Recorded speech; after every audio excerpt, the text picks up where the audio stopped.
হাজেরার নসলে একটি পুত্র সন্তান আল্লাহ দিয়েছিলেন, যার নাম হলো হযরতে ইসমাঈল আলাইহিস সালাম। আর ওনার প্রথমা বিবির নাম ছিল সারা। সারার নসলে আল্লাহ পাক একটি পুত্র সন্তান দিয়েছিলেন। এই ছেলেটির নাম ছিল ইসহাক। ইসহাকের বংশে নবী এসেছে ৭০,০০০, আর ইসমাইলের বংশে নবী এসেছে একটা। কটা বললাম?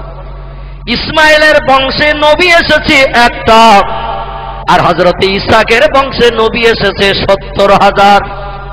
তাহলে দাম কার বেশি? ইসহাকের বেশি না ইসমাইলের বেশি? হ্যাঁ, ইসহাকের বেশি। বাচ্চাদের ব্রেন মগজ এখনো পরিষ্কার হয়নি ভালো, কারণ ওরা দেখতেছে সংখ্যা বেশি, এই জন্য ওরা চিন্তা নিয়েছে ওখানে দাম বেশি। কিন্তু আমার আল্লাহ পাক রব্বুল আলামিন যে বংশে একটা নবী পাঠিয়েছেন, এই নবীর দাম ৭০,০০০ নবীর থেকে বেশি করে দিয়েছেন। তিনি হলেন আমাদের প্রিয় নবী রাহবার কামলিওয়ালা, যার মধুর নাম মুহাম্মাদুর রাসূলুল্লাহ সাল্লাল্লাহু আলাইহি সাল্লাম। ইসমাইলের বংশে একটা নবী এসেছি, তিনি হলেন আমাদের নবী। আর ইসহাকের বংশে ৭০,০০০, কিন্তু ওই ৭০,০০০ নবীর থেকে একটা নবীর দাম বেশি। জোরে বলুন সুবহানাল্লাহ। ঈসা আলাইহিস সালাম ৩৩ বছর ধরে কেঁদেছে উম্মতি মুহাম্মাদি হওয়ার জন্য। আল্লাহ পাক তার চোখের পানিকে কবুল করে ৩৩ বছর দুনিয়ায় হায়াত দেওয়ার পরে তকদিরে যা বাকি হায়াত রেখেছিল, আসমানে তাকে উঠিয়ে নিয়েছেন। উনি আসমানে আছেন, দ্বিতীয় আসমানে তারিখের কিতাবে এসেছে দ্বিতীয় আসমানে হযরতে ইয়াহইয়া এবং ঈসা আলাইহিস সালাম আছেন। আল্লাহ পাক হযরত ঈসাকে উম্মতে মুহাম্মাদি করে পৃথিবীতে পাঠাবেন। বিগত মাস ১.৫ আগে আপনাদের নেকো খাস দোয়ার বরকতে আল্লাহ পাক বিশ্ব নবী রওজার ধারে আমাকে ৯টা দিন একটু দাঁড়ানোর সুযোগ দিয়েছিলেন। এজন্য আমি ধন্য, এজন্য আমি পুণ্য। মাত্র মাস ১.৫ হলো নবীর দেশ থেকে ফিরে এসেছি। রাসূলের রওজার দিকে তাকিয়ে দেখেছি আল্লাহ নবীর পায়ের কাছে একটা মানুষের কবরের জায়গা এখনো বাকি আছে।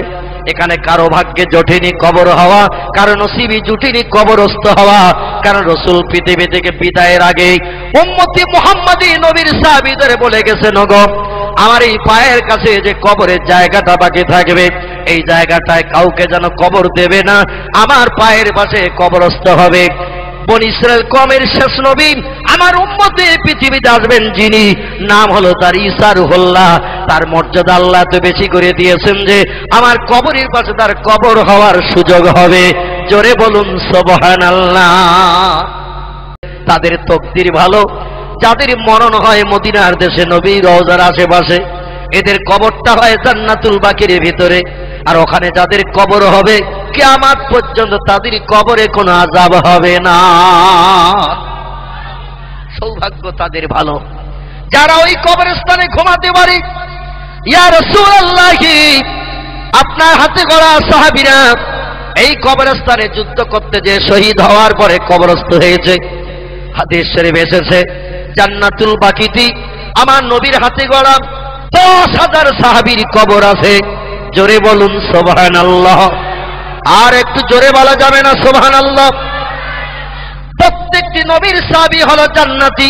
এই জান্নাতি ১০,০০০ সাহাবী ওই কবরস্থানে ঘুমিয়ে রয়েছে। শুধু তাই নয়, দেখলে কলিজা ঠান্ডা হয়ে যায়। এই জান্নাতুল বাকির কবরস্থানে তামাম দুনিয়ার নারীদের সরদারিনী হযরতে মা ফাতেমাতুজ জোহরা ঘুমিয়ে রয়েছেন। তামাম দুনিয়ার যুবকদের নেতা যার নাম ইমাম হাসান রাদিয়াল্লাহু আনহু, যার বিনা অনুমতিতে দুনিয়ার কোন যুবক বেহেশতে যেতে পারবে না, আমার আল্লাহ পাক তাকে মায়ের পাশে জান্নাতুল বাকিতে ঘুম পাড়িয়ে রেখেছেন। শুধু কি তাই, বিশ্ব নবীর 11 থেকে 12 জন বিবি ওই মদিনার দেশে নবীকে যারা সেবা করে রাসূলের বিবি হিসাবে দায়িত্ব পালন করেছিল, জান্নাতে নারী, এরাও জান্নাতুল বাকির ভিতরে ঘুমিয়ে রয়েছে। আল্লাহ নবীর মহব্বতের চাচা দুনিয়ায় যিনি বেঁচে থাকতে জান্নাতের সার্টিফিকেট পেয়েছিলেন, যার নাম হযরত আব্বাস রাদিয়াল্লাহু আনহু, ইনিও জান্নাতুল বাকির ভিতরে ঘুমিয়ে রয়েছে।